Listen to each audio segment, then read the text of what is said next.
morning. America is a very diverse place, and our stories are as varied as our people. In the past, the writers of history have not told the whole story of America's citizens, leaving out facts, events, and stories. In 1926, Carter Woodson decided that needed to change. He thought it was important for people to know, honor, and celebrate the history of what African Americans had done in the past and are doing today, giving birth to what we now call Black History Month. Today, our African American history class will share with you a few stories of lesser-known individuals who not only moved us, but inspired us as well.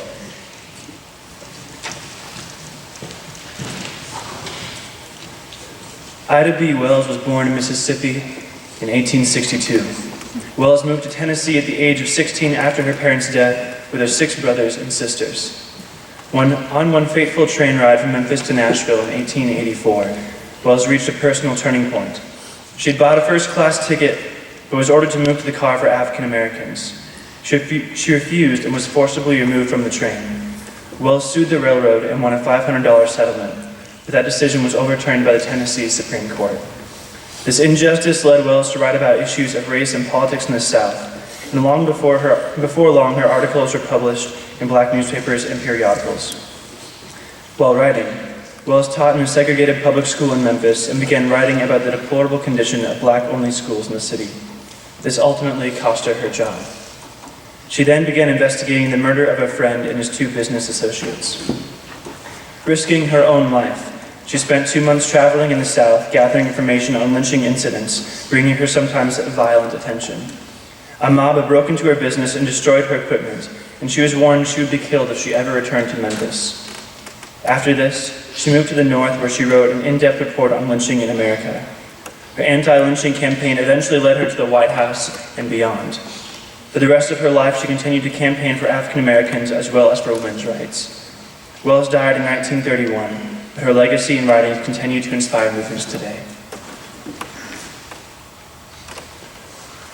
Speaking of lasting legacies of African Americans, our next person is one that we have probably never heard of, but to whom we all owe a debt of gratitude.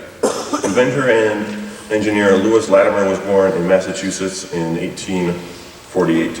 His parents had escaped from slavery 6 years before his birth. His father was later captured in Boston and brought to trial as a fugitive, where he was defended by abolitionists Frederick Douglass and William Lloyd Garrison. In 1864, at the age of 16, Latimer lied about his age in order to enlist in the U.S. Navy during the Civil War. After receiving an honorable discharge, Latimer taught himself mechanical drawing and drafting. Recognizing his talent, he was promoted to draftsman in a patent office.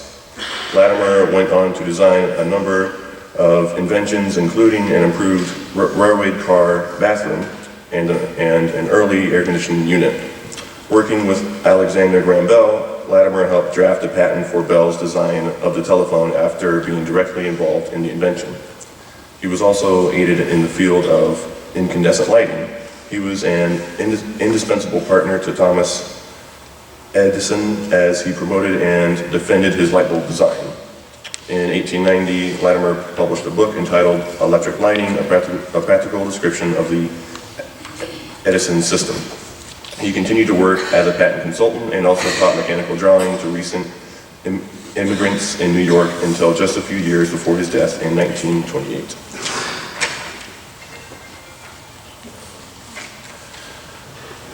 From Boston and New York all the way down to Louisiana, we can see incredible men and women who impact not just African Americans, but Americans.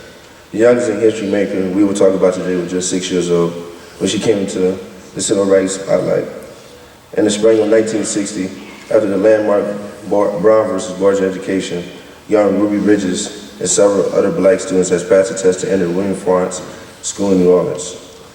On November 4, 1960, Ruby entered the new school, flanked by federal marshals through miles of hurled threats against her and her family. She couldn't even eat lunch or fear being poisoned.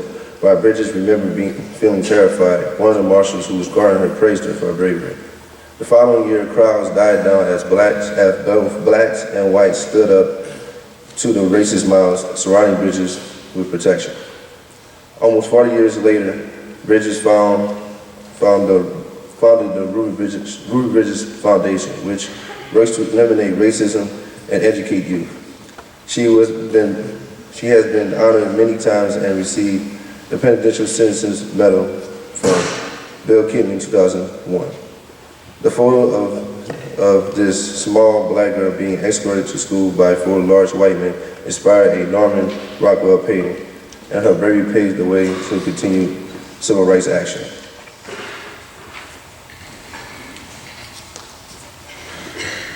Reflecting on the importance of helping African American girls, our next man was a tireless advocate for reaching equality in young girls.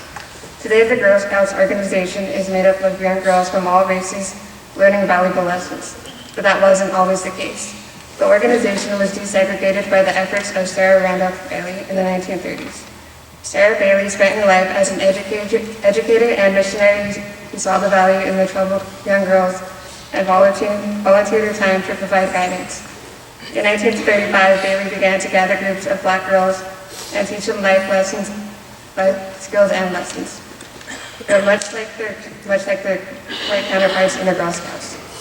After establishing 15 of these groups in Georgia, the Girl Scouts of America took notice and invited Bailey to organize the first black Girl Scout troop.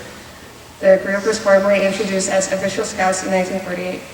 In recognition for her work, she earned the Thanks Badge, which is the Scouts' highest honor given to an adult. Her legacy of service to young women as an empowering figure was honored in 2014 with an exhibit dedicated to her honor at the Tubman Museum in Georgia.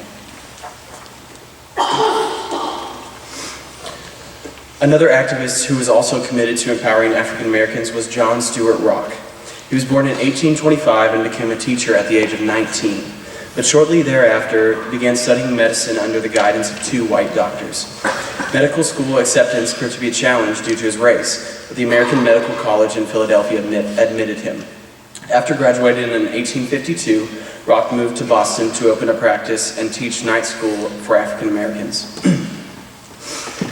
An abolitionist group hired Rock to treat escaped slaves in 1855. Rock furthered his civic involvement by joining the Boston movement to desegregate public schools.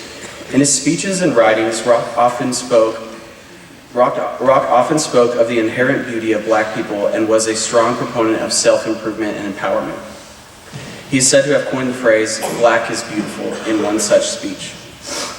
In the late 1850s, Rock's health began to fade and he was advised to retire.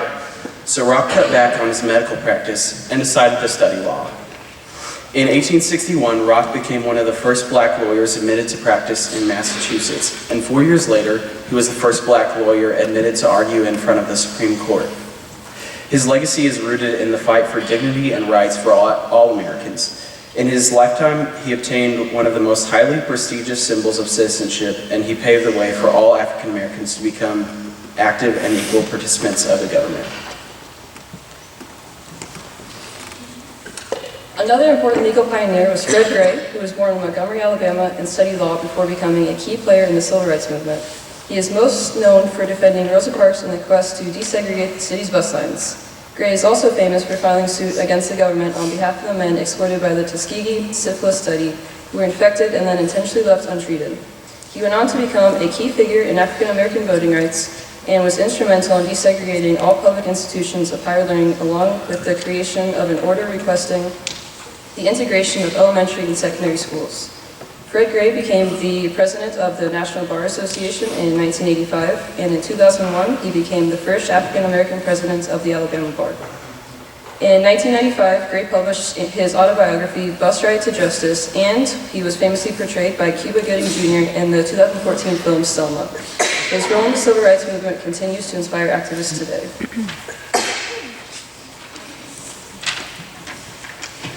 Well, as long as we're talking about famous Alabamans, after Alan Shepard's historic Mercury mission, the nation's leading black newspaper ran a front-page article asking if there had been any African Americans involved in Shepard's space flight.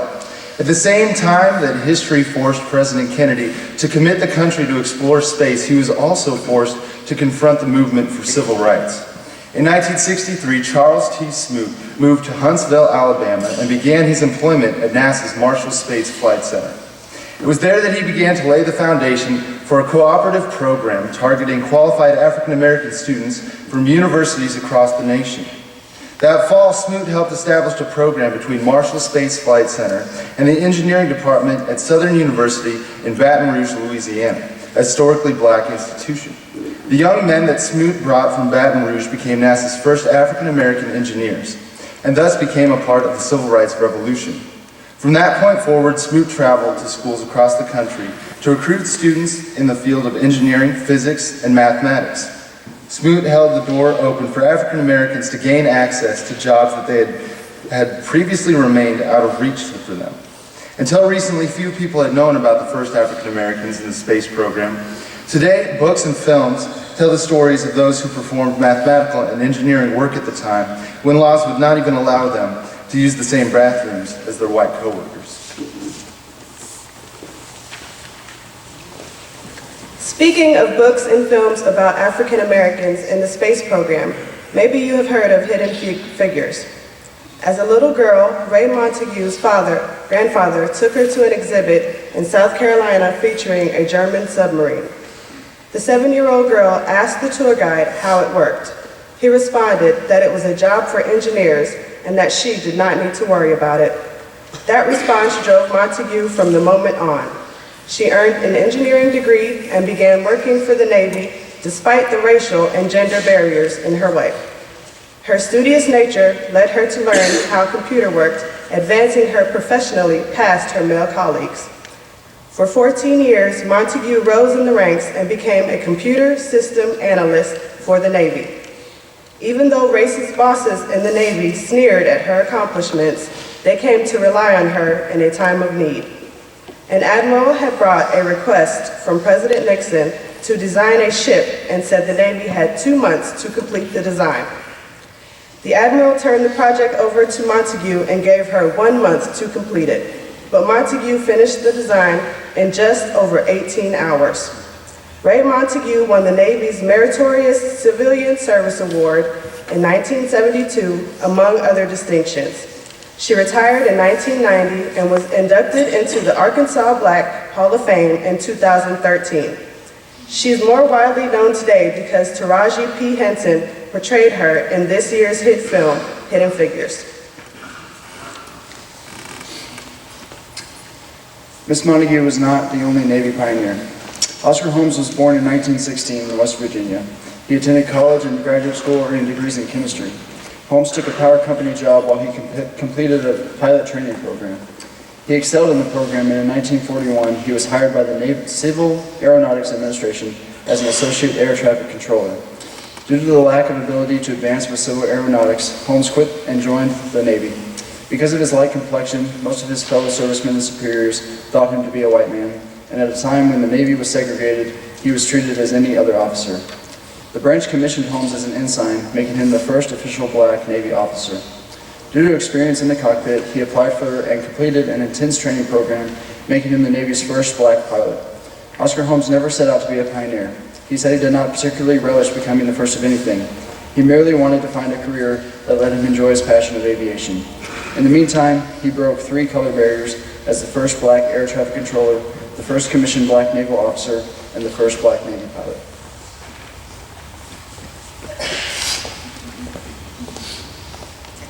This month, you have been privileged to hear each Wednesday someone speak about kind of a lesser-known individual. When the chapel committee asked me about doing something for Black History Month on today, I presented it to my class, and they are really excited.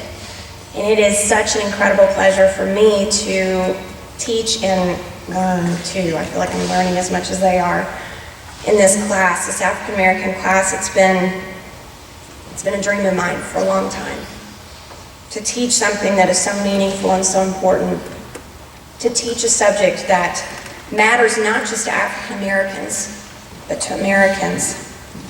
You see, as we learn more about African American history, we learn more to end racism and xenophobia. These are important factors.